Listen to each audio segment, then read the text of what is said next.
Okay, hi there guys, I'm Ville and this is Civilization 6. And in this video we have a little strategy talk on how to beat this Outback Tycoon DLC scenario. And I beat this on Prince difficulty, the default difficulty, and as the Premier of South Australia. And this is a really fun scenario. You basically have the whole Australian continent here to play with. Super fun, super cool map. But this one can be a little tricky too. So this is actually the DLC so far that I had to retry the most times because god damn it, you really have to like bust your ass to get to the gold amount at the end. So basically in this scenario, this is all about exploration and territorial expansion to increase your gold per turn and net income, which is your score. And this has 60 turns to do it. And at the end, it's gonna be like a mad rush to get to the freaking gold. Because on Prince difficulty, you can see default difficulty, you need to have 500 gold per turn.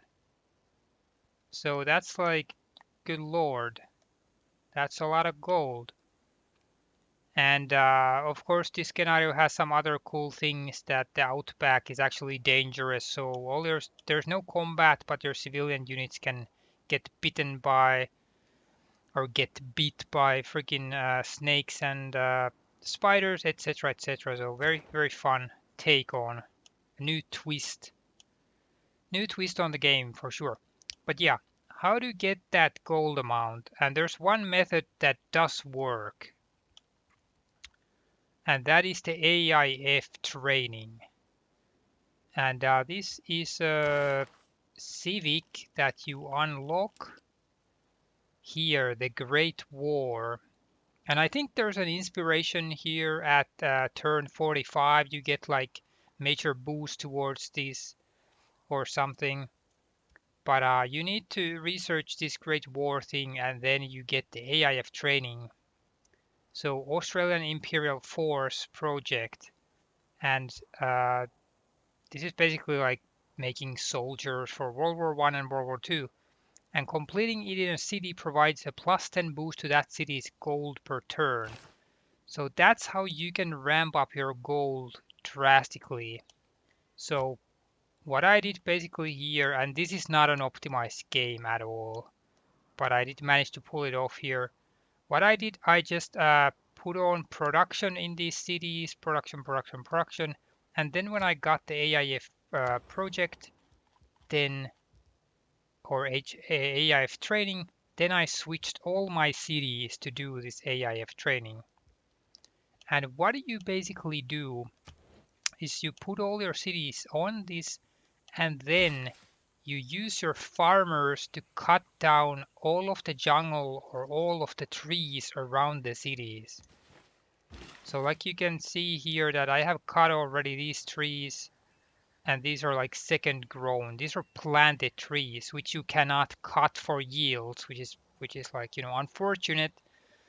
But while you have this AIF training going on in the cities, then you're just cutting with your farmers, you're cutting these trees like a madman, and all of them will give you yields. So you will basically be completing these projects like ding, cut down the woods, complete it, cut down, complete it, cut down, complete it. These will fast track these projects like crazy.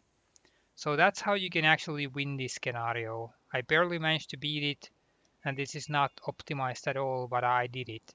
So uh, that's how you do it. And here in the government cards, you also have, well, you have +1 production, +1 production from trade routes. I only have one trade route going, which is insanely low.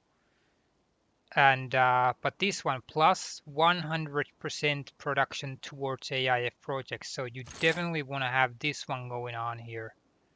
And then you just start going nuts. And you have a lot of gold here. You're going to be racking off gold. So you just buy farmers and go ape nuts on the woods, on the forests. And someone actually said that they do not even turn these lumber camps or woods into lumber camps. Let them just be forests and build these outback stations. Use these for production. I've yet to test how that works because you can see here I have lumber, lumber, lumber. But that's one way to do it. Just leave all the woods that you can and put your cities in spots where you have a lot of a jungle or forest around them.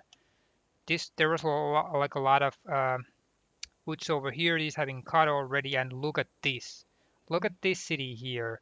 There's 1, 2, 3, 4, 5, 6, 7, 8, 9, 10, 11, 12, 13, 14, and this is still expanding. Like this is just amazing.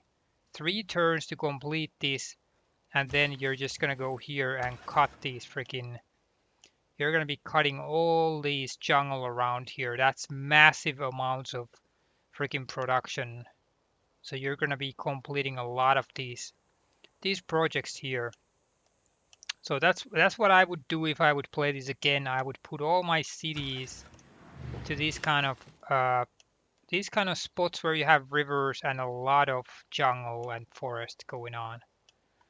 So that's basically the way to beat this scenario. I don't know if you can beat this otherwise. Maybe you can.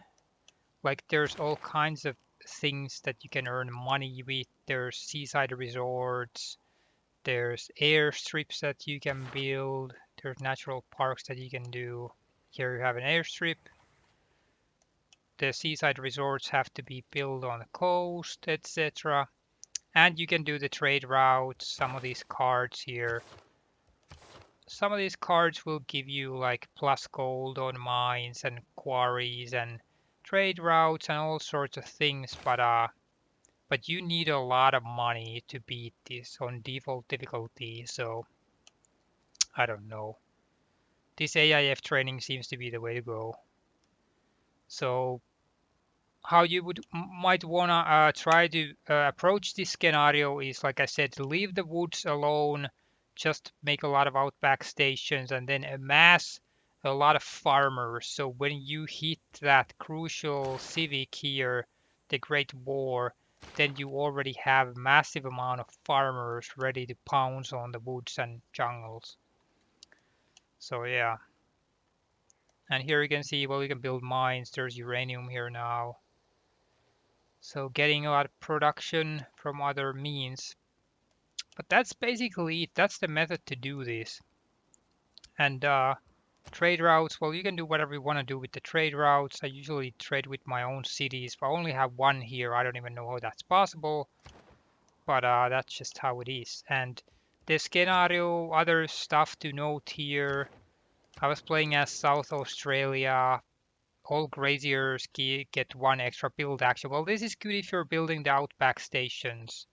Then Victoria gets 1 extra action for the miners, and then I think there's more like a faster expansion of borders, or like cities claim more area with one of these, and one of these get more like alluring um, tiles basically. So I don't know if there's really a big difference between these different states here. Pick whatever you want to use.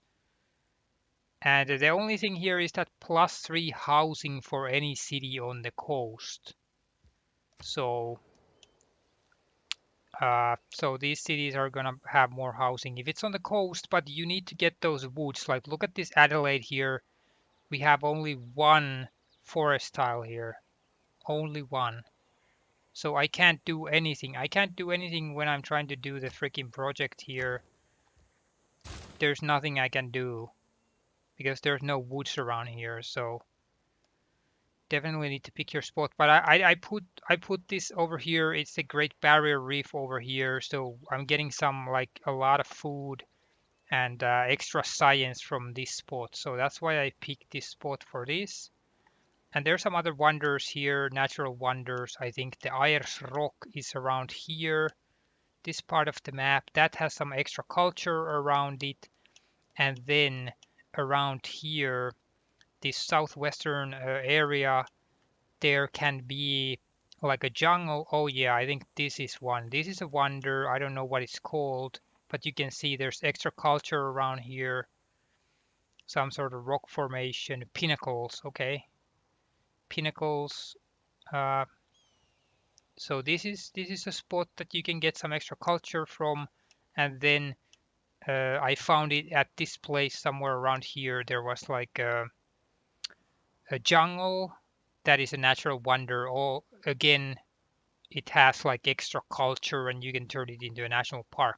So if you're looking at like the booster culture or science, then there are at least 4 different natural wonders on this continent. And you have a lot of movement in the water, so you can just dart around the whole freaking continent if you want. But that's basically it. Do the AIF training, cut the woods, and there you go, profit.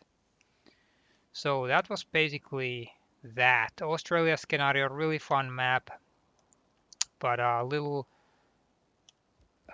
rushy scenario at the end. You get like a mad rush that, oh my god, I need to get to the gold amount, and then you're just going crazy. So it's a little bit like, it would be nice to play this map just with more turns, more time, basically. But yeah, that's about that. That's a method that does work. If you have any other methods that work here, how did you beat the scenario? Other good ideas on how to amass a lot of gold, then be sure to leave those in the comments. And if you have any other questions or comments, whatever, then the same thing. But yeah, that was the Outback Tycoon DLC scenario strategy talk. Thanks for watching and see you again next time. Bye bye, take care. Bye. Bye.